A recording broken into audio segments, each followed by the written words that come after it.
de 1 Timóteo.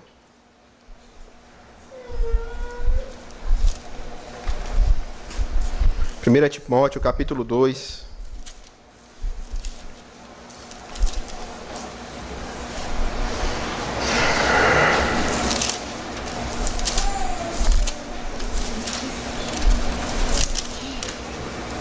Vamos ler a partir do verso 8, porém a nossa exposição será do verso 9 ao verso 15.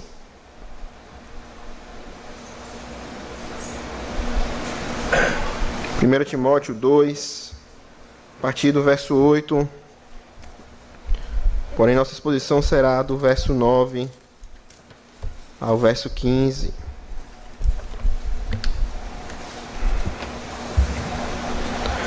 Assim diz a palavra do Senhor. Quero, portanto, que os varões orem em todo lugar, levantando mãos santas, sem ira e sem animosidade. Da mesma sorte que as mulheres em traje decente se ataviem com modéstia e bom senso, não com cabeleira frisada e com ouro ou pérolas, ou vestuário dispendioso, porém com boas obras, como é próprio às mulheres que professam ser piedosas.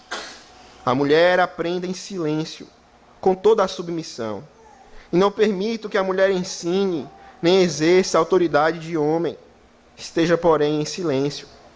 Porque primeiro foi formado Adão, depois Eva, e Adão não foi iludido, mas a mulher, sendo enganada, caiu em transgressão. Todavia, será preservada através de sua missão de mãe, se ela permanecer em fé e amor e santificação com bom senso. Até aqui. Vamos mais uma vez curvar a nossa fronte e orar ao Senhor. Senhor, Deus de Israel, Deus da igreja,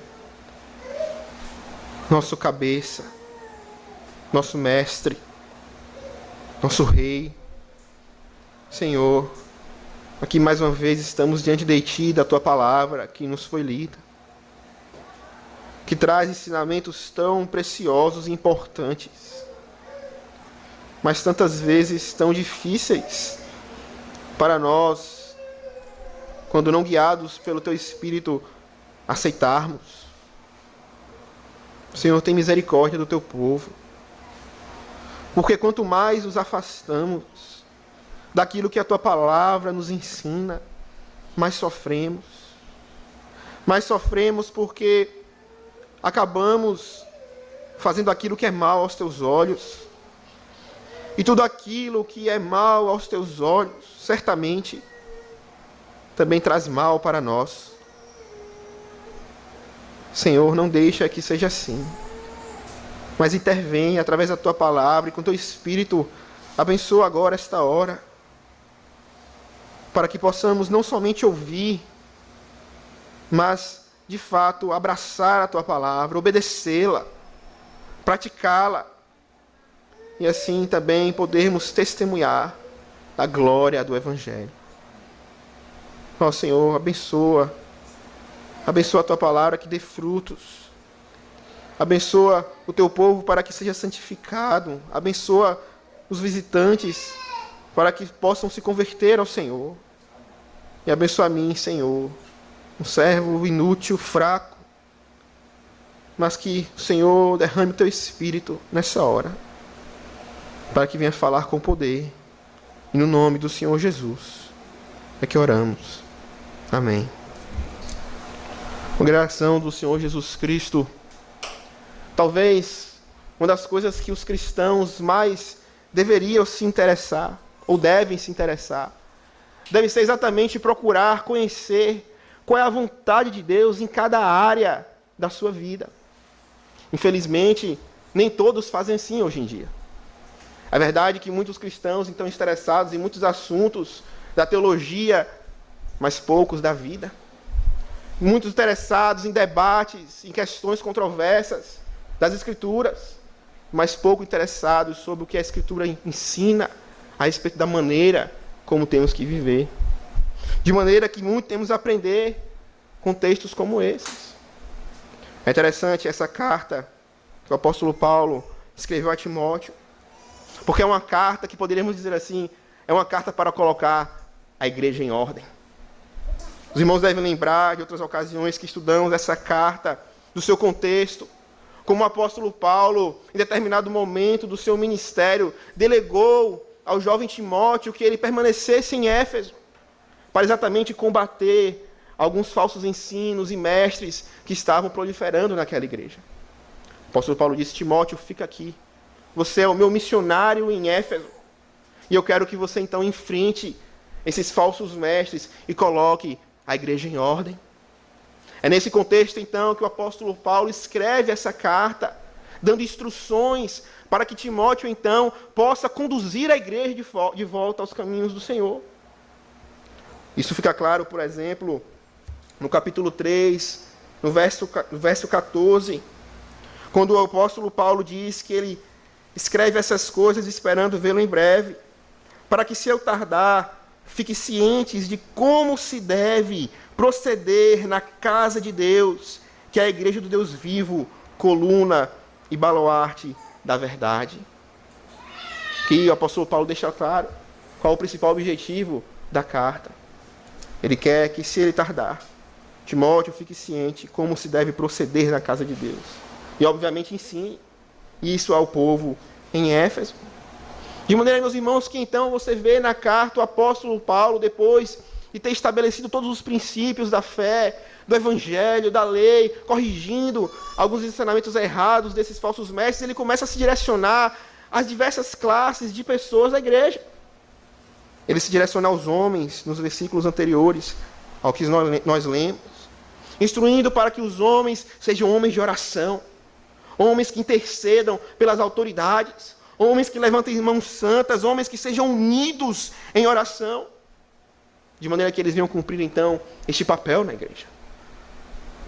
De orar, de liderar em oração, de clamar ao Senhor, de interceder pelas autoridades e por todos os homens. Nós, mais à frente, o apóstolo Paulo vai ensinar a respeito dos oficiais, de como devem ser os presbíteros, de como devem ser os diáconos. Posteriormente, ele fala a respeito dos servos, dos mestres, das viúvas, de como deveria ser a administração da oferta para as viúvas. E assim ele ensina a cada classe de pessoa que existe na igreja como deve ser o seu papel na igreja. E, meus irmãos, como isso é importante, não é? Como é importante nós entendermos como Deus quer que a sua igreja funcione. Infelizmente, nós temos hoje, no nosso mundo moderno, a tendência das pessoas acharem que a igreja deve agir, ou que as coisas devem funcionar na igreja da forma que elas acham que deve ser. E assim, muitos pastores, muitos líderes, da sua própria cabeça, pensam como é que deve ser o funcionamento da igreja. E ditam as regras. Mas não precisa ser assim. Na verdade, não deve ser assim. Porque o Deus da igreja, aquele que é o dono da igreja, aquele que morreu pela igreja, aquele que é o cabeça da igreja, e aquele que sabe o que é o melhor para a igreja, ele mesmo disse como as coisas têm que ser. E ele disse com propriedade, não é? Ele sabe o que ele faz. Ele diz com sabedoria, não é? E ele diz com autoridade. É interessante que o apóstolo Paulo, ele não fala em termos como se fossem coisas opcionais. Olha, eu sugiro, eu aconselho que vocês façam as coisas assim, porque eu acho que é melhor. Mas se vocês não quiserem seguir o meu conselho, então façam como vocês acham que deve ser. Não é assim que o apóstolo Paulo faz. No versículo 1 do capítulo 2, ele diz: antes de tudo, eu exorto que seja assim. No versículo 8, ele diz: eu quero que seja assim. É interessante essa palavra quero no original. É uma palavra que denota a autoridade apostólica do apóstolo Paulo. Não sou eu, apóstolo, que quero. Ou não sou eu, digo, Paulo, que quero. Mas eu, apóstolo, embaixador de Cristo, enviado de Cristo, que digo que as coisas têm que ser assim, porque é Cristo que quer que as coisas sejam assim. De maneira que aqui nós não temos um achismo, mas um ensinamento claro e autoritativo da palavra de Deus, do próprio Deus, de como cada um deve desempenhar o seu papel na igreja. E assim, então, a partir do versículo 9, nós entramos em mais uma classe de pessoas na igreja. As mulheres. E quanta controvérsia há nesse tema, não é? Vivemos na época do feminismo, na época que as mulheres levantam a bandeira para que sejam iguais aos homens, para que tenham os mesmos direitos, os mesmos privilégios, muitas vezes os mesmos deveres dos homens, os mesmos papéis. Mas será que é isso mesmo que a palavra de Deus ensina? É isso que Deus deseja? Que o feminismo também adentre para dentro da igreja com esta mesma bandeira? Nós veremos que não. Por outro lado, nós também temos um outro problema, um pouco diferente do feminismo. Eu gosto de chamar ele do moralismo, não é? Talvez não tão atual, mas que sempre existe. De quantos anos e anos e décadas se passou das mulheres e dos homens seguindo aquele papel tradicional da sociedade. Porém, sem nenhum entendimento correto, com o coração sem as motivações corretas, muitas vezes por mera tradição e costume. E o que se viu então foi o desastre na sociedade e na igreja. Mas o Senhor, Ele tem a nos ensinar de como devemos agir na igreja, de qual é o nosso papel e qual é o papel da mulher. E certamente, meus irmãos, poderemos observar nestes versos que é seguindo exatamente essa vontade do Senhor que a igreja prosperará. Eu gosto de pensar que é que nem um casamento, não é? Para o casamento funcionar, marido e mulher devem conhecer muito bem o seu papel no casamento, para que possam desempenhá-lo com eficiência, e assim um casamento prosperar e crescer. Na igreja, da mesma forma. Cada membro deve conhecer o seu papel, para desenvolvê-lo com eficácia, para que assim a igreja prospere. É interessante, nesse verso que nós lemos do capítulo 3, quando o apóstolo Paulo fala, que escreve a Timóteo para que saiba como organizar a igreja. Ele chama a igreja de coluna e baluarte da verdade. De fato, é isso que a igreja é, não é? A igreja é o corpo de Cristo aqui na terra, que é o que de fato pega a bandeira da verdade e anuncia, e defende, sustenta essa verdade. Ela de fato é a coluna e o baluarte da verdade. Porém, ela só pode fazer isso. Ela só pode fazer isso da maneira correta, de uma maneira poderosa, de uma maneira a impactar a sociedade, quando de fato os seus membros entendem o seu papel. E é por isso, meus irmãos, que esse ensinamento é tão importante e tão atual. Veremos então do verso 9 ao verso 15 o papel da mulher na igreja. Já vimos o do homem, e dessa vez veremos o papel da mulher na igreja. E eu gostaria de dividir então essa mensagem basicamente em 2 pontos. Primeiro, o seu foco em boas obras. E em segundo lugar, a sua contribuição na maternidade.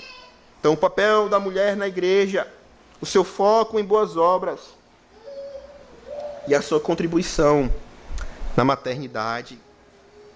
É interessante que o apóstolo Paulo então começa no versículo 9, tocando em um assunto que muitas vezes não damos tanta importância, mas é de muita relevância para a igreja. Ele fala das vestimentas das mulheres, não é? Eu quero, mesma sorte, que as mulheres em traje decente se ataviem com modéstia e com bom senso, não com cabeleira frisada e com ouro, ou pérolas, ou vestiário dispendioso, porém, como ouro às obras, como é próprio às mulheres que professam ser piedosas. Vestimenta. Ele começa a tratar da maneira como as mulheres devem se vestir, especialmente falando da igreja, do culto, mas que se aplica a qualquer área, muitas vezes, da nossa vida. Havia um problema interessante, um problema que muitas vezes achamos que é só o problema da nossa época, mas que não é. Muitos comentaristas falam que na época da igreja aqui, no seu contexto, que envolvia o Império Romano e todas as outras áreas, as mulheres tinham muito cuidado com as suas vestes. Elas davam muito valor às suas vestimentas. E elas faziam isso basicamente por dois motivos. O primeiro, um clássico, elas gostavam de mostrar os seus corpos para atrair outros homens. E era algo extremamente modesto. Extremamente. Alguns comentaristas dizem que as suas vestes muitas vezes eram piores do que as de hoje. De maneira que era algo terrível em Roma, em Éfeso, em tantos lugares da época.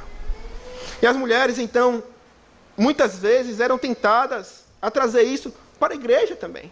Os irmãos devem se lembrar do contexto de Éfeso, um contexto gentil, um contexto que envolve uma religião pagã, onde muitas vezes essa religião pagã estava intrinsecamente ligada com cultos que envolviam prostituição e ritos sexuais, de maneira que as mulheres se vestiam de maneira extremamente indecente. E então, alguns se convertem e vêm para a igreja, e muitas vezes trazem essa bagagem para lá. Outro problema com as vestes daquela época, que é exatamente aqui relatado pela questão da cabeleira e do ouro ou pérolas, era a questão que eu chamo do ego. Naquela época, talvez um pouco diferente de hoje, as roupas mais dispendiosas, mais talvez bonitas para as mulheres, eram mais caras, muito caras. Um determinado estudioso da palavra de Deus disse que haviam roupas que custavam 7.000 denários. Os irmãos devem lembrar que um denário era o salário de um dia de trabalho. E você então comprar uma roupa equivalente a 7.000 dias de trabalho mostrava como as mulheres viam o vestuário. Era algo fora do normal. E havia então uma certa competição.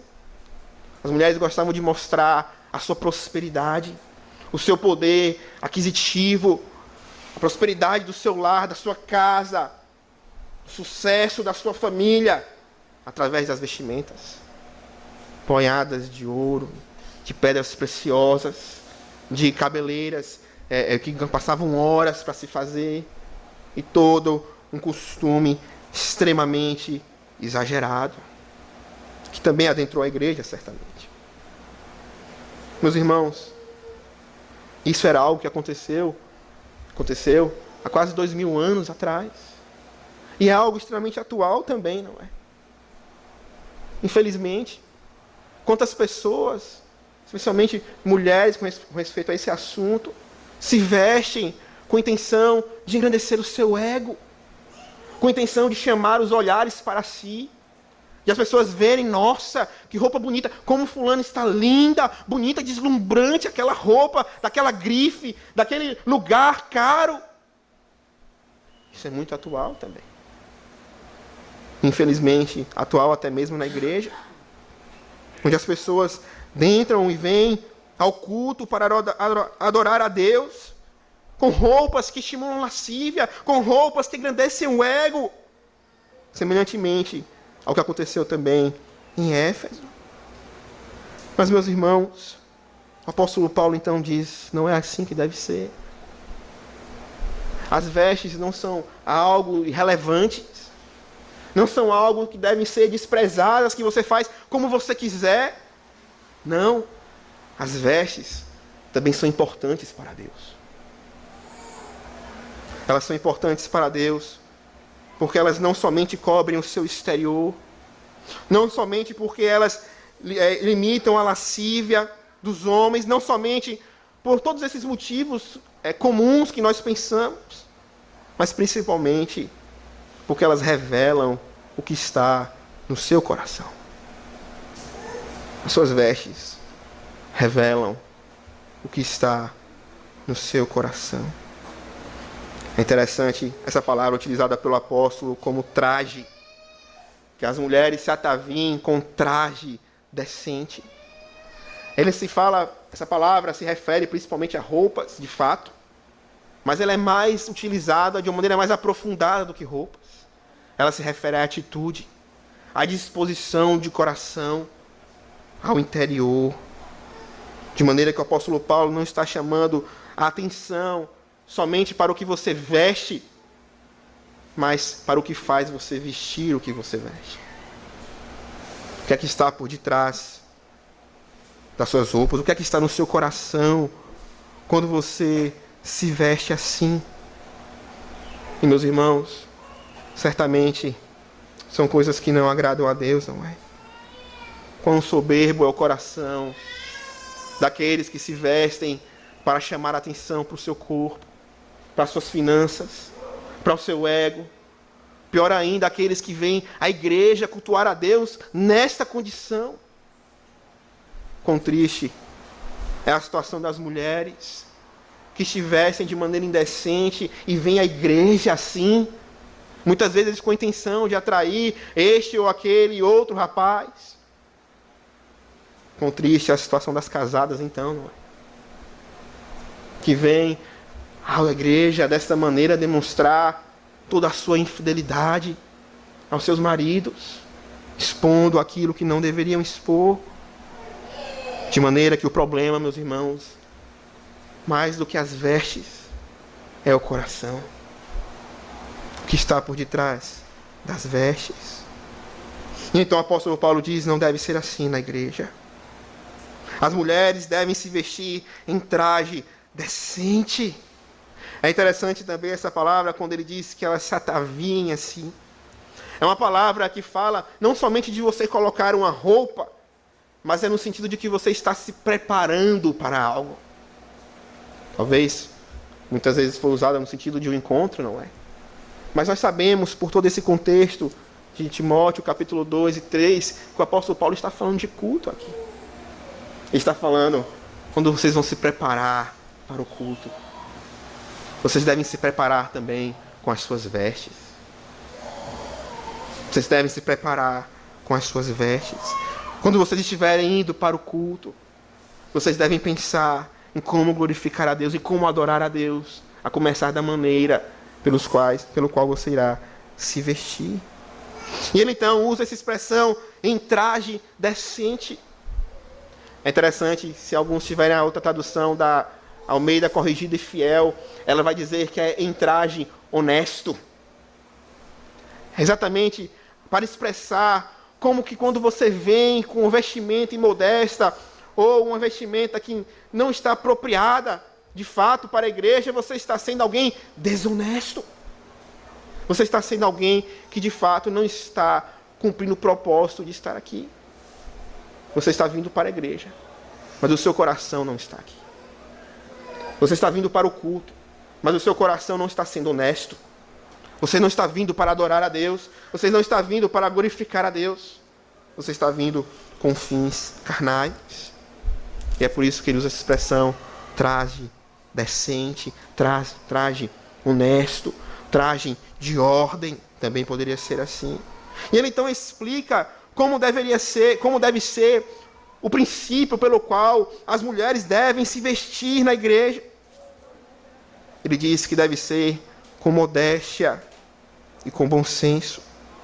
Essa palavra modéstia também é uma palavra interessante, não é? No original, ela fala de uma certa vergonha que a pessoa tem quando ela sabe que ela está vestindo, por exemplo, algo que provoca a lascívia do seu irmão, algo que ofende a Deus, ela se sente envergonhada. É isso que significa a palavra no original. Um determinado servo do Senhor disse que ele poderia muito bem considerar essa palavra como se fosse se vestir com temor a Deus. E temer a Deus é exatamente isso, não é? Temer a Deus é você buscar fazer aquilo que lhe agrada e se agradar, ou melhor, se alegrar quando você então faz aquilo que alegra a Ele. Mas também se entristecer quando você faz aquilo que entristece a Ele. De maneira que temer a Deus na vestimenta é exatamente você se vestir. De maneira que você sente tristeza, se você se veste de uma maneira que provoca o pecado ou que entristece o Senhor. Mas que você também se alegra por saber que a sua veste está alegrando o Senhor. É se vestir com modéstia, é se vestir com temor a Deus. Não de maneira a chamar a atenção para si, para o seu corpo, para as suas formas, mas de fato, para glorificar o nome do Senhor. Outra palavra que o apóstolo Paulo usa é a expressão bom senso. E bom senso fala, e poderia ser traduzida muito bem como domínio próprio ou governo próprio. O apóstolo Paulo está dizendo, você não deve se vestir necessariamente da maneira que você quer. Mas você precisa exercer o seu domínio próprio, se vestir da maneira que Deus quer, mesmo que muitas vezes isso lhe traga algum desconforto, algo que lhe contrarie naquela hora. Isso mostra um pouco que nem sempre é fácil fazer isso. Que muitas vezes será necessário abnegação. Será necessário você deixar a sua vontade para trás para fazer isso. Talvez não seja aquela roupa de grife tão bela que você gostaria de vestir. Mas certamente deve ser a roupa que glorifica ao Senhor. Deve ser modesto, deve ser com bom senso. E ele diz, não com cabeleira frisada, ouro, pérolas, ou vestuário dispendioso, para mostrar que também não deve ser com extravagância. Não deve ser algo que você se torne o centro das ascensões no culto. E triste, não é? Quando alguém se veste assim e entra na igreja, e geralmente entra bem atrasado, porque gastou horas para se vestir assim antes do culto, e então chama toda a atenção para si. Muito triste, e não deveria ser assim. Porque nós não vemos no culto para fazer uma espécie de competição de beleza. Nós não estamos no culto para competir por quem está se vestindo mais bonito. Nós viemos no culto para adorar a Deus. É por isso que não precisa ter muito debate para dizer que o problema que o apóstolo Paulo está falando não é de você usar joias e pérolas em si. O problema é você se vestir de uma maneira inapropriada, especialmente falando na casa do Senhor.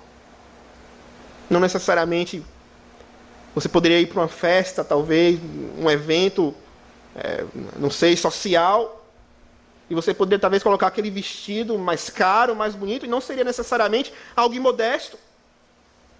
Mas talvez usar esse mesmo vestido na casa do Senhor seria. Não é só questão de mostrar o corpo, o que não deveria mostrar, de sensualidade, mas também de ego. Mas, meus irmãos, apenas para deixar talvez mais claro, especialmente para as mulheres, há 3 tipos de vestes com respeito à sensualidade que toda mulher cristã deveria sempre evitar. O primeiro tipo são aquelas vestes que exatamente não irão se enquadrar nesses princípios. As vestes que mostram algo que não deveria mostrar. As irmãs, especialmente, deveriam entender que o seu corpo não é para ser mostrado para todos. E por isso vocês devem ter cuidado com vestes que mostrem aquelas partes que não deveriam. Não irei entrar em detalhes a respeito de quais partes ou o que das partes em si.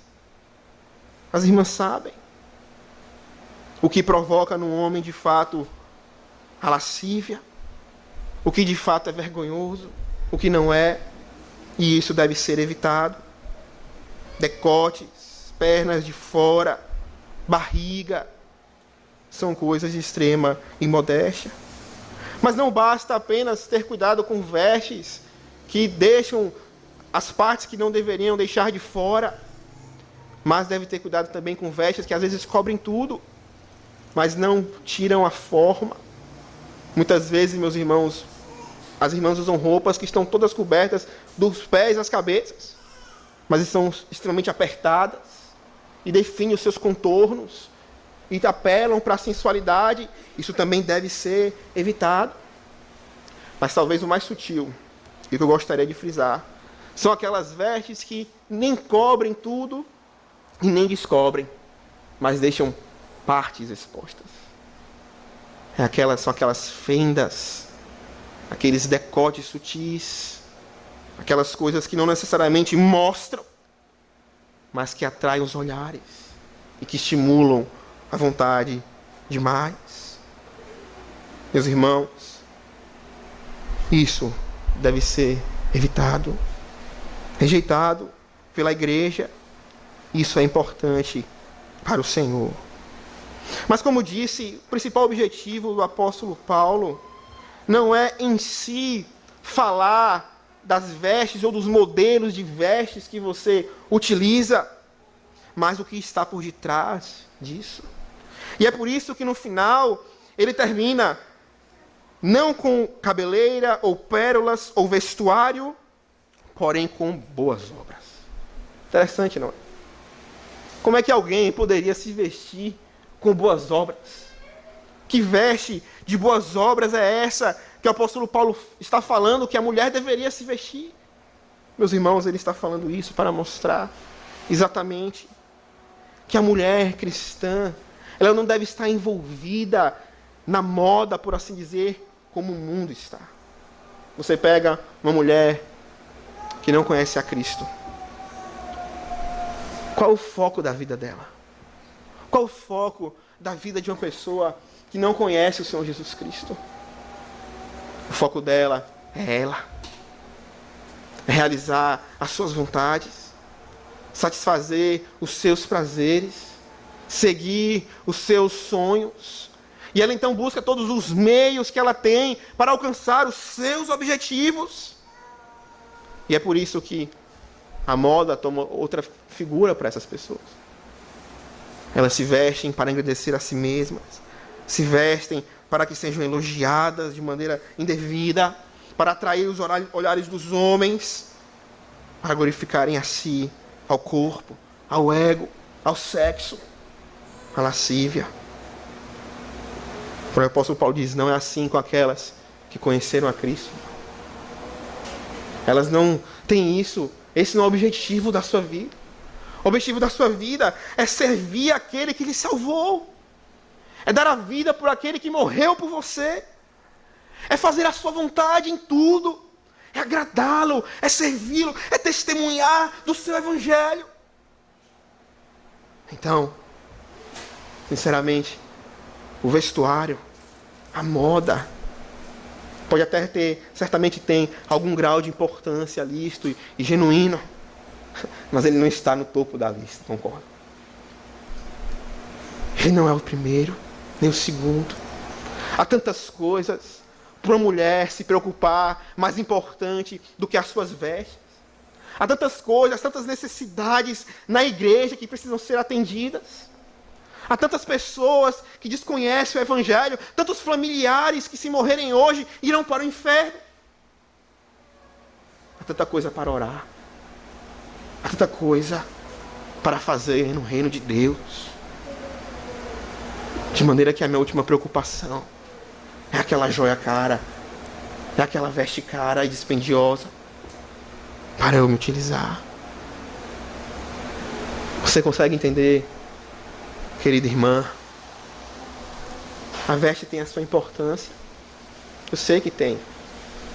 Ela é valiosa, nós não desprezaremos isso. Mas ela é de longe, não chega nem perto de ser a mais importante, não. Há tantas coisas mais preciosas para você perder o seu tempo, dedicar o seu tempo. Há tantas coisas mais importantes para você estudar e focar. É tão triste ver isso acontecendo. As mulheres são capazes de passar horas se preparando para vir à igreja, se arrumando e se maquiando. E não é pecado em si fazer isso, se arrumar e se maquiar. Mas é triste que dificilmente você vê as mulheres se preparando em oração para vir à igreja. As mulheres preparando as suas almas para se encontrarem com Cristo, para adorá-lo. Não diferente, né? Vai ser a igreja. Falando de mulheres por causa do contexto, mas isso se aplica aos homens também. Mas quão diferente será a igreja falando das mulheres de maneira específica. Quando, em vez de chegarmos atrasados, nos arrumando e preparando as roupas, etc. Chegarmos talvez mais cedo para orar. Quão diferente será os maridos e as famílias olharem para as suas esposas e, em vez de ficarem: amor, o horário, vamos nos atrasar, por favor, adiante, por favor, vamos. Eles vejam elas orando e prontas para servir a Deus. Talvez sem maquiagem, muitas vezes. Talvez não vai dar tempo para se maquiar, para passar aquilo que gostaria. Mas a prioridade seria a oração. É melhor orar do que se maquiar. É melhor meditar na palavra de Deus de manhã cedo do que passar horas no banheiro se arrumando. É melhor se preparar em sua alma para se encontrar com Deus vivo do que o corpo, que muitas vezes não é o que irá glorificar a Deus. É com as boas obras que a mulher cristã se veste e se torna bela, e se torna mais preciosa, e se torna mais atraente aos olhos de Deus. É com boas obras que ela deveria se dedicar. Seu foco deveria ser no serviço de Deus. É interessante o testemunho da Escritura a respeito de mulheres assim, não é? Eu gosto do capítulo 16 de Romanos, os 6 primeiros versos. É um capítulo, é um trecho que basicamente fala de diversas mulheres que serviram a Deus assim. Ele fala da irmã Febe, que está servindo a igreja em Cencreia, para que recebais no Senhor como convém aos santos e ajudeis em tudo que vós vier a precisar. Ela tem sido protetora de muitos, diz o apóstolo Paulo, de mim, inclusive. Febe se ataviando com boas obras. No mesmo trecho, o apóstolo Paulo fala de Priscila, junto com seu marido, cooperadores em Cristo Jesus, os quais pela minha vida arriscaram a própria cabeça. No mesmo trecho, ele fala ainda de outra irmã, Maria, que muito trabalhou por vós. A palavra de Deus, tanto no Novo como no Velho Testamento, mostra diversas mulheres que serviam ao Senhor, ataviadas de boas obras, louvadas por isso. O próprio Senhor Jesus teve esse benefício, não é? Lucas capítulo 8, nos 3 primeiros versos, falam de mulheres que prestavam assistência ao Senhor Jesus até com seus bens. Mulheres que estavam ali seguindo a Cristo, muitas vezes andando, muitas vezes sofrendo em suas caminhadas. Era difícil, não era como hoje. Certamente não andavam muitas vezes de saltos altos e tão belas quanto gostariam, mas estavam ali, servindo a Cristo, prestando-lhe assistência até mesmo com seus bens, de maneira que eram ataviadas com boas obras. Meus irmãos, esse deve ser o foco da mulher cristã. O foco da mulher cristã não é a sua beleza física, não desprezando a importância disso, mas o seu foco é o serviço a Deus. Você já se perguntou como você poderia servir a Deus na igreja? Há tantas oportunidades, não é? A própria palavra traz exemplos disso. Há tantas formas de se ajudar a igreja a servir a Deus na igreja, como uma mulher. Mulher tem habilidades e dons que os homens não têm. E esse deveria então ser a sua preocupação. Deveria o que está angustiando você em certo ponto. Deveria o que está fazendo você dobrar os joelhos e orar: Senhor, como eu posso ajudar na igreja? Deveria tomar o seu tempo, os seus esforços, muitas vezes talvez até um pouco dos seus recursos. Mas você deveria focar nisso, como a mulher do Senhor e as mulheres da Escritura fizeram. Deixe-me dar alguns exemplos de como vocês podem ajudar a igreja. Mulheres podem ajudar a igreja de diversas formas. Elas podem ajudar na igreja cuidando das mulheres que acabaram de parir.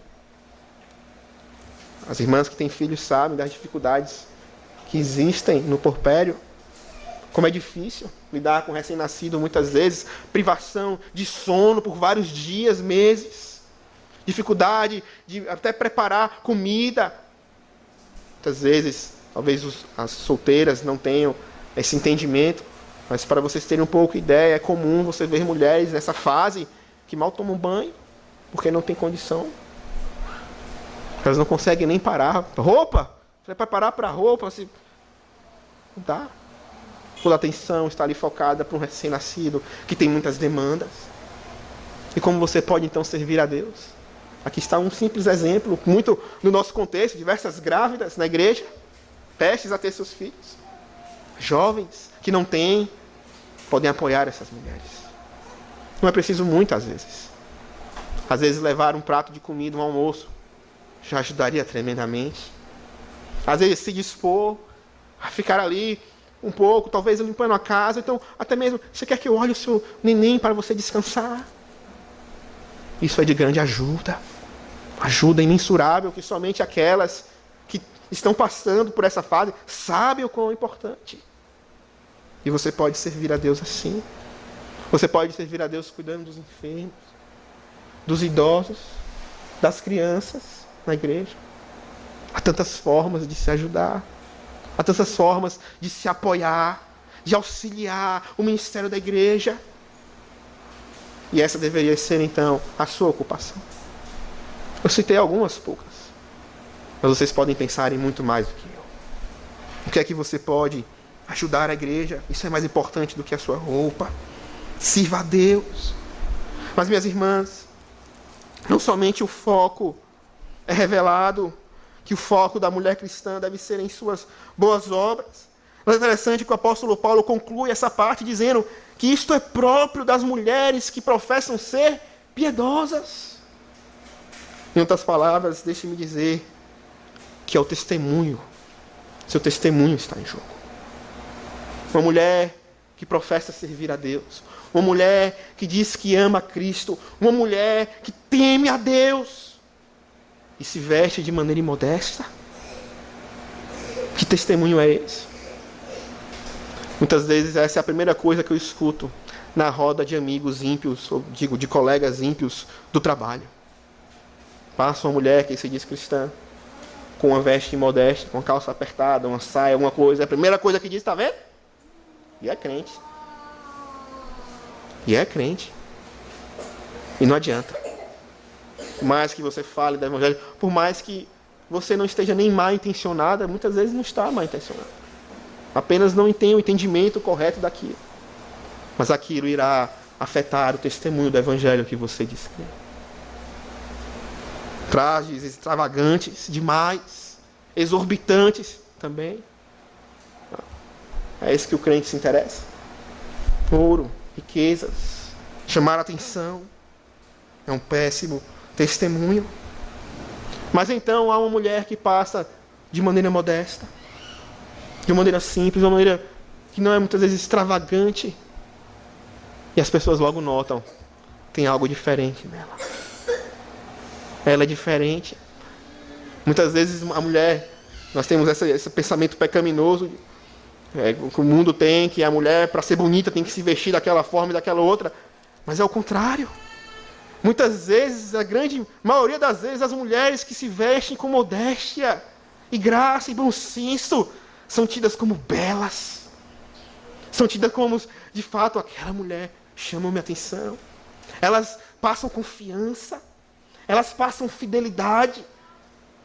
E se elas são cristãs, acima de tudo, elas passam coerência, não é? Como eu posso professar o Deus que me salvou, o Deus que morreu na cruz por mim, e que me livrou dos meus pecados, da minha sensualidade, dos meus tempos de prostituição no mundo? Como eu posso professar um Deus que fez isso por mim e agora eu ando desta forma? É incoerente, é um mau testemunho. Mas as mulheres que professam ser piedosas, elas se vestem com modéstias e, sobretudo, com boas obras. É próprio delas. é natural, é o comum, é o correto. Deus que as redimiu, opera esta obra em sua vida. De maneira, queridas irmãs, vocês já pensaram em como está o seu testemunho diante do mundo, na igreja? Vocês querem que a igreja seja de fato coluna e baluarte da verdade? Vocês querem de fato impactar o mundo com testemunho? Preste atenção nas suas vestes. Pensem nisso. No que está sendo o seu foco na vida. Sua preocupação em servir a Deus, em servir ao próximo. Isso será de grande relevância. Tanto que o apóstolo Paulo trata aqui. Mas, meus irmãos, o papel da mulher da igreja não é simplesmente ela, no seu foco em boas obras, o cuidado no seu vestir, passar esse exemplo de modéstia. Mas o apóstolo Paulo vai adiante e ele fala de como ela pode, de fato, contribuir de uma maneira efetiva na igreja. Mas é interessante que ao passar por esse último ponto, nós observamos que o apóstolo Paulo começa dizendo como ela não deve fazer. E isso é extremamente importante na nossa época, não é? Na época que o feminismo está com toda a sua força, levantando a sua bandeira. Então nós lemos um texto que o apóstolo Paulo diz: a mulher aprenda em silêncio, com toda a submissão, e não permito que ela ensine, nem exerça a autoridade de homem, esteja, porém, em silêncio. Um texto forte, talvez. Mal compreendido, certamente, por muitos. Talvez você, que é mulher, possa se sentir um pouco ofendida, lendo, ouvindo esse texto, mas não se ofenda. Na verdade, esse é um texto belíssimo, não é? E ele se mostra extremamente belíssimo exatamente por causa dos versículos que se seguem, que falam a respeito de Adão, Eva e a queda. Irmãos, claramente, antes de passarmos para esse ponto, o Senhor ensina na sua palavra que as mulheres não devem exercer o papel de liderança na igreja. Que Deus não entregou às mulheres o papel de seguir os seus ofícios na igreja, de ensinarem a palavra, de governarem, de exercer todo o papel de ofício na igreja, de pregar. Não porque elas não sejam capazes, porque intelectualmente elas não tenham condições, não porque elas tenham dificuldades com isso, no sentido humano da palavra, mas simplesmente porque não é o papel que Deus tem para elas. E isso fica claro no nosso texto, quando ele diz isso, que a mulher, ele não permite que ela ensine, nem exerça a autoridade de homem. É óbvio que nós aprendemos muitas coisas com as mulheres. Minha esposa me ensina muitas coisas, e a mim, e a muitos homens. Mas quando o apóstolo Paulo fala que não permite que ela ensine, é que ela não suba nesse púlpito e pregue o evangelho. É que ela não exerça a função de um presbítero, de um pastor. É que ela não exerça a liderança na igreja, no casamento. É uma analogia muito clara ao casamento. É interessante se você comparar, por exemplo, esse texto com o texto de 1 Pedro, capítulo 3, dos versos 1 ao verso 6. Em 1 Pedro, capítulo 3, dos versos 1 ao verso 6, vocês vão ver que o apóstolo Paulo, o apóstolo Pedro, ele fala da mulher e do marido, do casamento, e fala então do papel da mulher no casamento, que ela seja submissa ao marido, para que se ele ainda não obedece à palavra, seja ganho sem palavra, ou seja, não ensine. Em outras palavras, não exista essa liderança de ensinar. Ele fala do adorno, assim como o apóstolo Paulo falou, que não seja o adorno da esposa o que é exterior, mas um traje de espírito manso e tranquilo. De maneira que parece um texto muito parecido com esse que nós estamos lendo aqui. E nós percebemos que há uma espécie de analogia, claro, de semelhança entre a mulher no casamento, a mulher na igreja. Assim como no casamento a mulher tem um papel de submissão, de auxiliadora, daquela que auxilia o seu marido na sua missão, assim também é na igreja. O Senhor não designou as mulheres para liderarem, mas para auxiliarem a igreja. E que auxiliadoras preciosas elas são quando assim o fazem. Como Deus abençoa quando assim é. E então o texto mostra qual é a postura da mulher nesse papel de submissão, uma postura de silêncio. É interessante essa palavra silêncio. É uma palavra que me lembra sempre daquele texto de Arão, quando seus filhos são fulminados diante do Senhor. Os irmãos sabem a história. Os filhos de Arão, logo no começo do seu ministério, assim no sacerdócio, tiveram a brilhante ideia carnal de apresentar fogo estranho ao Senhor. Então o Senhor os julgou e eles foram fulminados diante de todos. E o Senhor então dá uma palavra a Moisés para que ele diga a Arão: assim diz o Senhor, serei santificado naqueles que se aproximam de mim. E o texto então diz que Arão se calou. O que significa isso? O que significa esse Arão se calou? Significa que Arão se submeteu à vontade do Senhor. Significa que ele não se rebelou, que ele não se rebelou contra, que ele não argumentou: Senhor, mas isso só foi um foguinho estranho. Ele entendeu perfeitamente a justiça e a retidão e a glória do que Deus lhe disse. E se submeteu. Se calou. Eu penso que é exatamente esse sentido do texto aqui. A mulher esteja em silêncio. Quer dizer, a mulher não tem uma postura de tentar tomar aquilo que não é dela, de tomar esse papel de liderar a igreja, de exercer a autoridade de homem, de ensinar. Mas ela se submeta. Se submeta ao que Deus designou para ela. Ela esteja em silêncio. É óbvio que o texto não está falando ao pé da letra.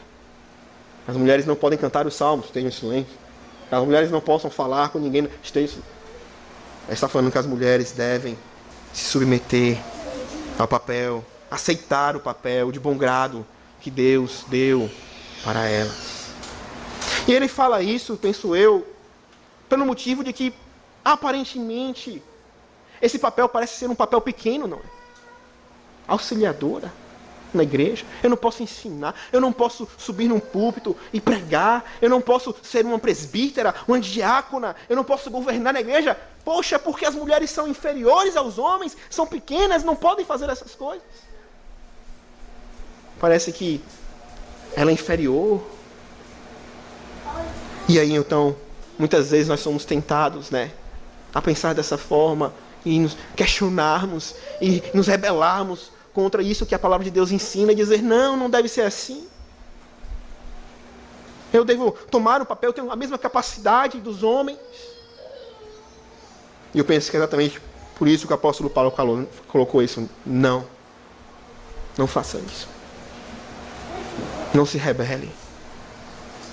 Não questione a vontade de Deus, que ele deixou claramente, que ele está ensinando claramente. Esteja em silêncio. Aprenda em silêncio.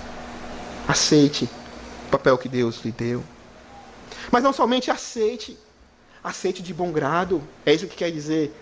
Aprenda em silêncio. Quer dizer, se submeta com alegria. Aproveite do benefício de aprender. De ter alguém para lhe ensinar. De ter alguém para liderar. De ter alguém para lhe proteger. Se entregue. Esteja em silêncio. Mas, meus irmãos, então o texto prossegue. E o apóstolo Paulo traz os motivos disto. É interessante que o motivo não é o contexto da época, não é? É assim porque, na nossa época, há uma lei do governo que impeça que as mulheres ensinem a igreja. É assim porque é tradição.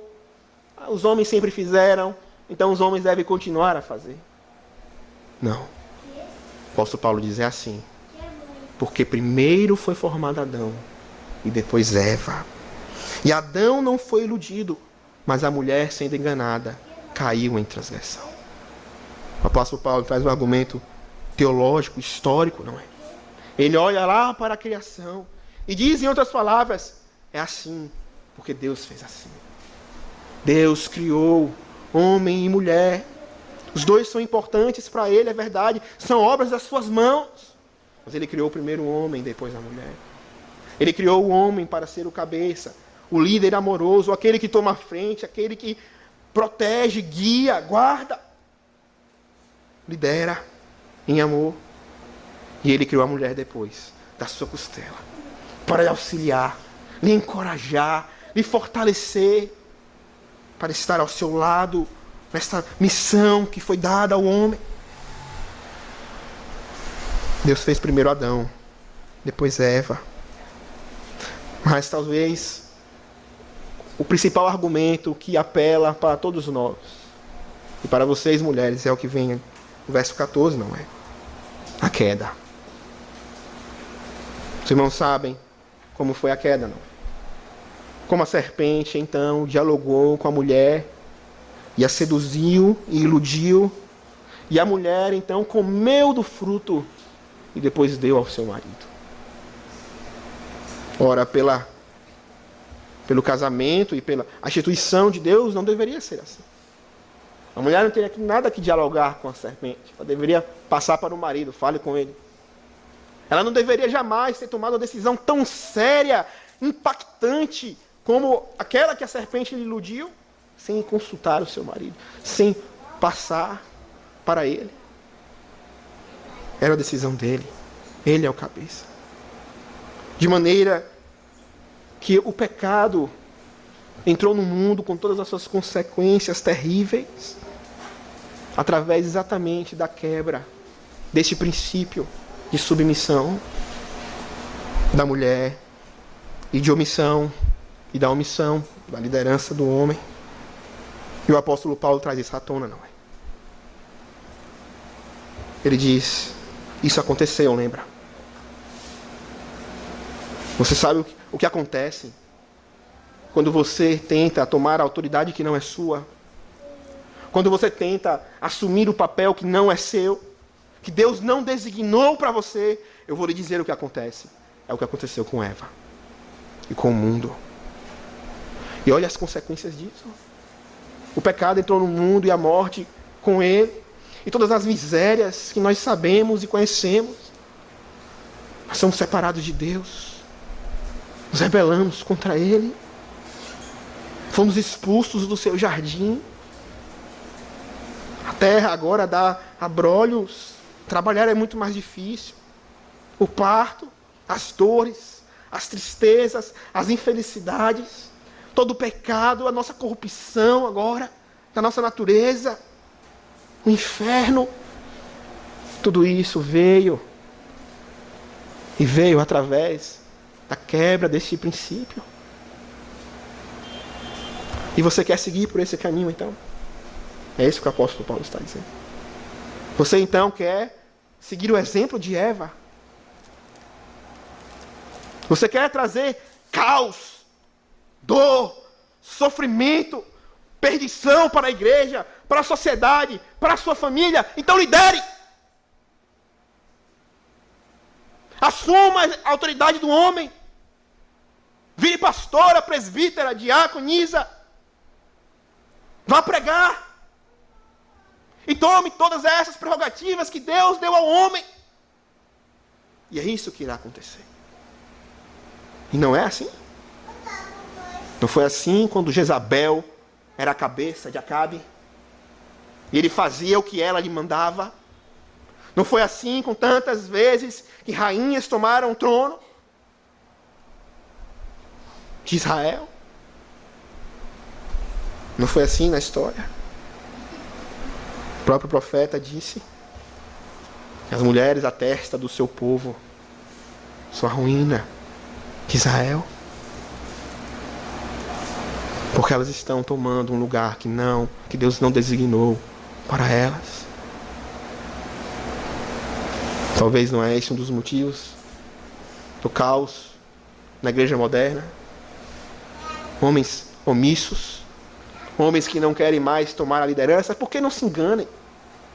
A liderança não é algo agradável, não é algo fácil, é algo que cansa, que exige sacrifício, que dói, que é ingrato. É difícil. Muitos homens são covardes exatamente por isso. Porque é difícil, se amedrontam e não querem enfrentar isso, não querem seguir esse papel. É mais fácil se omitir, deixar para lá. Para que ficar, como diz o ditado, né? Dando murro em ponta de faca. E falando, o caminho é esse, o caminho é aquele. A pessoa segue sempre por aquele caminho, você insiste. E a chateação, a desgaste, problemas. Não é fácil. Não acha que liderar é se beneficiar? Que pregar é subir no púlpito, simplesmente falar. Há uma responsabilidade muito grande envolvida. Há sacrifícios a serem feitos. E muitos homens então se omitem, se acovardam. E aí muitas mulheres acham, não, mas eu sou capaz. Eu dou conta. E muitas vezes têm certa capacidade mesmo. Maior do que de muitos homens. Mas aí quebram a cara. Porque simplesmente estão fazendo algo que Deus não ordenou. Algo que claramente Ele mostrou que traz prejuízos à igreja. Que foge da maneira como Ele criou as coisas. Que Ele instituiu, que Ele disse que deveriam ser. E por isso há tantos problemas. Tantos problemas.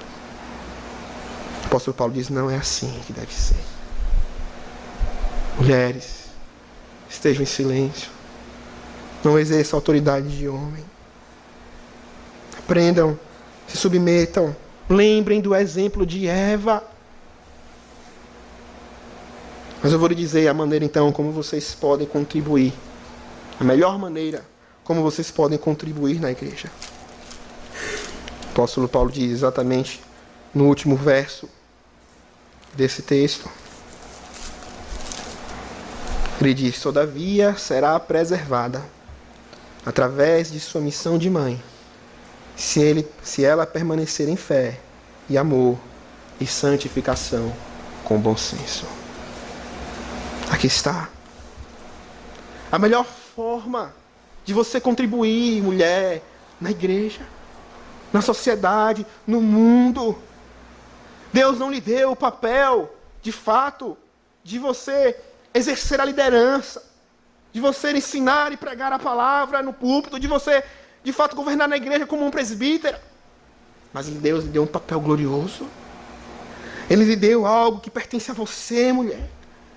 Uma maneira que só você pode contribuir. O homem não fará isso dessa forma. Ele não conseguirá. Ele lhe deu a maternidade.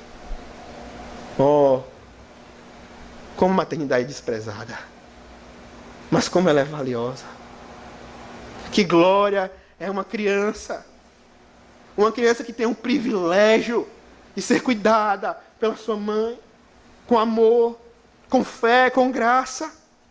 Que glória e que privilégio é uma igreja cujas mulheres entendem quão valioso é esta missão. Interessante, não? O apóstolo Paulo chama de missão. Missão de mãe.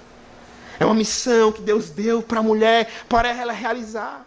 Que tem inúmeros benefícios e impactos poderosos para a igreja. Mas é uma pena que essa missão ficou de lado. E a missão das mulheres agora é querer a missão dos homens. A missão das mulheres agora é querer exercer aquela grande carreira. É ser o destaque. É crescer na vida, economicamente, financeiramente, para ter roupas e viajar o mundo inteiro e etc. As mulheres não querem nem ter mais filhos. Filhos, nesse mundo moderno, são prejuízos, são atraso de vida. Filhos no mundo moderno são sinônimo de trabalho duro. De uma maneira negativa. Recentemente, infelizmente, tivemos este caso daquela ganhadora do Oscar, não é? E no seu discurso, em outras palavras, basicamente o que ela disse foi que eu ganhei este Oscar porque eu fiz uma decisão certa no passado. A decisão foi que eu abortei. E ela basicamente, em outras palavras, atribuiu o seu sucesso ao fato de ter matado o seu filho. Mas isso é um reflexo da nossa sociedade. Ela está assim. A minha missão era ganhar o Oscar. A minha missão era ser uma atriz bem-sucedida. E como esta é a minha missão, eu farei de tudo para conquistá-la. Se isso significa matar o meu filho, ou jogá-lo ao léu, não cuidar dele como deveria, então que seja. Pois a minha missão é o meu sucesso profissional. Mas o apóstolo Paulo diz, na igreja não é assim. Na igreja não é assim. Na igreja, Deus deu uma missão para você, mulher. Ele deu a missão de você exercer a maternidade. E saiba como isso é importante. É interessante que assim como o apóstolo Paulo fez uma alusão à queda, ele parece também fazer uma alusão à promessa que Deus deu na queda, após a queda, não é? Deus disse que a mulher, da semente da mulher, viria aquele que esmagaria a cabeça da serpente. E é dando a luz a filhos, então, que as crentes na história da igreja tinham essa expectativa. Quando virá o Messias, quando virá o Salvador, será este o Salvador do mundo. Que alegria foi para Maria, então, quando ela teve o seu filho, que era o Messias. Que tristeza era para as mulheres quando elas não podiam engravidar. Era um opróbrio, elas diziam. Era uma tristeza, porque elas queriam muito ter filhos que elas consideravam uma bênção do Senhor. Que diferença de hoje, não é? Mas talvez a gente pense, certo, mas o Messias já veio. E agora? Agora, o seu filho, a sua filha, se você criá-los nos caminhos do Senhor, com a graça do Senhor, serão os futuros crentes que impactarão a igreja, que impactarão a sociedade. Serão os futuros crentes que darão testemunho da glória de Cristo. Oh, meus amados irmãos, eu não tive esse privilégio de ser criado num lar cristão. Mas eu sei que é um privilégio muito grande, incomparável. Você desde a mais tenra idade aprendendo as sagradas letras. Seus pais lhe protegendo das coisas que sabe que vão influenciar, levar você ao pecado, ao mal. Que privilégio muito grande. É quando a maternidade é exercício com fé. É interessante que o texto ele não fala simplesmente da maternidade. Ele não diz que a mulher será preservada simplesmente dando à luz filhos, mas ele diz, na sua missão de mãe, mas ele diz, se ela permanecer em fé, amor e santificação com bom senso. Não é simplesmente ter filhos, gerar, parir, mas é criá-los nos caminhos do Senhor. É exercer a maturidade na dependência de Deus, com fé. A maternidade é difícil. A maternidade desprezada pelos outros. Ser mãe, ser de fato aquela que se importa, que se sacrifica, porque a maternidade exige sacrifícios. É desprezo. Você vai deixar de dedicar seu tempo, suas esforços, tantas coisas mais interessantes para cuidar de crianças. Mas, quando ela é feita na fé, na dependência do Senhor, na confiança do Senhor, seguindo os caminhos do Senhor, há muito fruto, não é? Olhe para os homens de Deus que mais impactaram e impactam a sociedade. A grande maioria deles vieram de lares cristãos. Temos citações de Spurgeon falando de sua mãe orando enquanto ele brincava de cavalgar nas suas costas. Temos citações de tantos puritanos falando que a maior influência de suas vidas eram suas mães, seus pais. Pela piedade, pelo cuidado, pelo zelo, pelo ensino. Que privilégio quando a fé é exercida, quando a maternidade é exercida na fé, mas no amor também. Não é simplesmente por tradição, Não é porque não há outra alternativa, eu não tenho escolha a não exercer a maternidade, então eu faço assim. É pelo amor. No amor. No amor, sabendo que você não faz, a princípio, pela criança, ou pelo marido, ou pela igreja, mas por Cristo. Porque foi Cristo que lhe deu essa missão. Cristo morreu por você, Ele se entregou, e Ele tem uma missão preciosa para você, e você irá simplesmente desprezar essa missão. Imagine se Ele fizesse assim também. Quando no Getsemane, Ele orou, se possível passa de mim esse caso. Se Ele tivesse a escolha, e Ele dissesse não, nós não estaríamos aqui hoje. Nós devemos seguir o exemplo de Cristo, não é? De cumprir a missão que Ele nos deu. E que missão preciosa, então, Ele as deu. Faça com amor. Faça para Ele. Ainda que ninguém reconheça, ainda que ninguém valorize. Muitas vezes nem o próprio marido irá valorizar. Mas Cristo valoriza. Cristo sabe, Ele mesmo, na própria pele, o que é ser ensinado por uma boa mãe, cuidado por uma boa mãe. Ele teve a sua preciosa mãe, não teve? E ela o cuidou dele muito bem. Ela o educou nas Sagradas Letras. Ela o protegeu e guiou. Ele sabe como isso é precioso. E Ele deu isso para você também. Faça por amor a Cristo. Faça por amor ao seu filho. Faça por amor ao seu marido, pela sua família. Com os benefícios, sua família colherá disto. De ter filhos criados nos caminhos do Senhor. Quantas dores de cabeça você se poupará.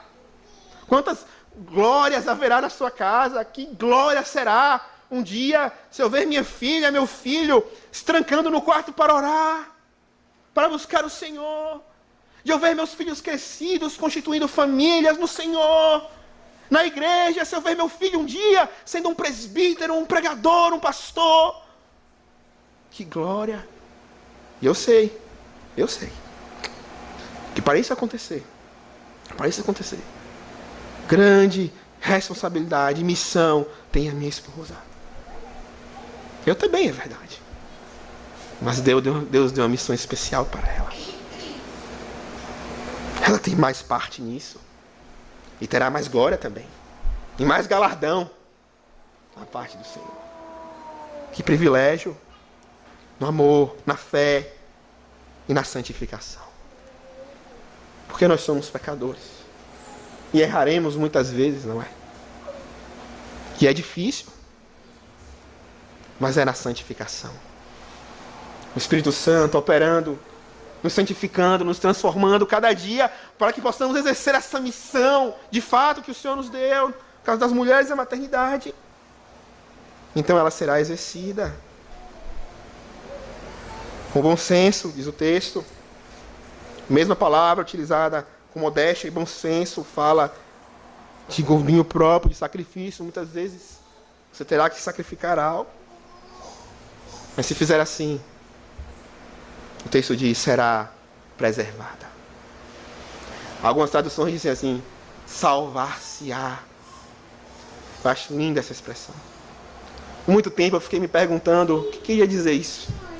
Se salvação é pela fé, como é que a mulher vai se salvar? Pela maternidade? Ou ser preservada? E hoje eu penso que entendo, e muitos comentaristas pensam assim. O apóstolo Paulo falou de uma triste realidade, não é? Ele mostrou o que aconteceu com Eva.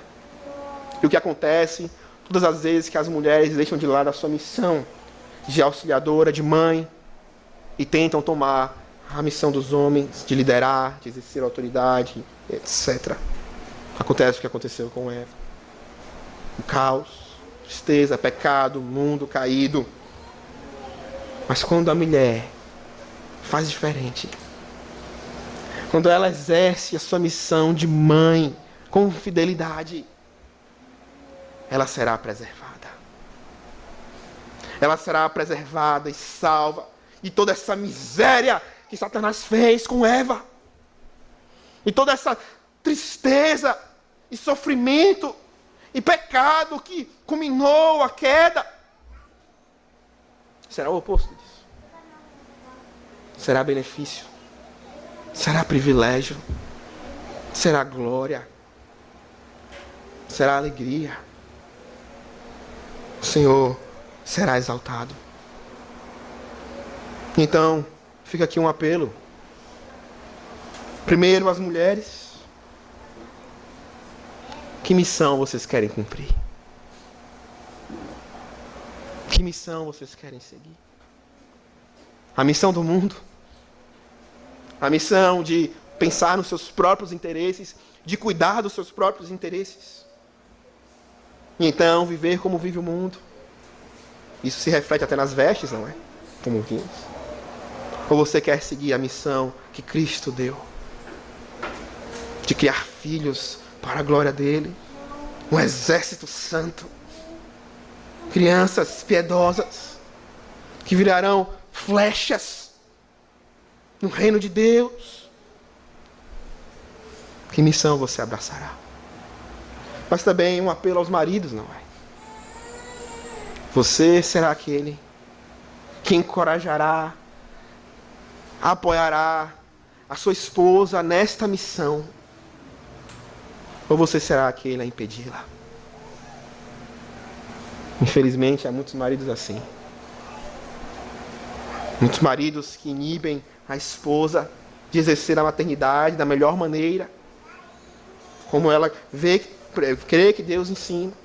Maridos que muitas vezes não querem ter filhos, porque acham que terão que descer talvez o padrão de vida econômico, porque agora não poderão se dedicar tanto aos seus projetos pessoais, ao seu lazer, aos seus entretenimentos, terão menos tempo, menos recursos. Não querem ter o sacrifício da paternidade. E aí eles tiram o privilégio da maternidade também. E esse é um apelo então aos maridos. Estimulem a maternidade as mulheres. Encorajem a terem filhos. Apoiem em todos os momentos.